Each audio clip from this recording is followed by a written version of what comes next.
સુરતમાં ફરી હની ટ્રેપ કરતી ગેંગનો પર્દાફાશ। 2 મહિલા સહિત 5ની ધરપકડ। ઉમરા પોલીસે ગેંગને ઝડપી પાડી। જર્જરિત બંધ બિલ્ડિંગના ફ્લેટમાં હની ટ્રેપ કરતા ગ્રાહકનો સોશિયલ મીડિયા દ્વારા સંપર્ક કરતા યુવતીઓ સોશિયલ મીડિયા અને મોબાઈલ પર સંપર્ક કરી હની ટ્રેપમાં ફસાવતી, યુવતીઓ જોડે બીભત્સ ફોટો વિડીયો ઉતારી લઈ બ્લેકમેલ કરી રૂપિયા પડાવતા, એકાંત સ્થળે બોલાવી હની ટ્રેપ કરતા ઉમરા વિસ્તારમાં આવેલી સૂર્યમંજરી એપાર્ટમેન્ટમાં પોલીસે છાપો મારી ગેંગને ઝડપી પાડી।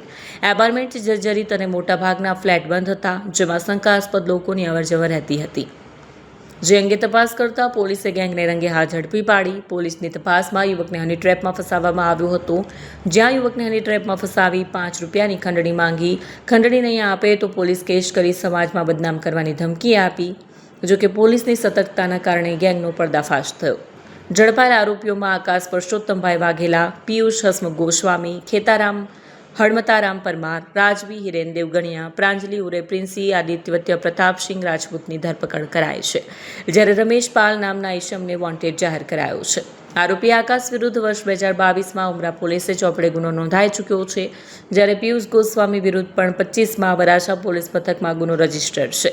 રાજવી દેવગણિયા વિરુદ્ધ કતારગામ અને પ્રાંજલિ ઉર્ફે પ્રિન્સી વિરુદ્ધ વર્ષ 2024માં ગુનો નોંધાયો છે।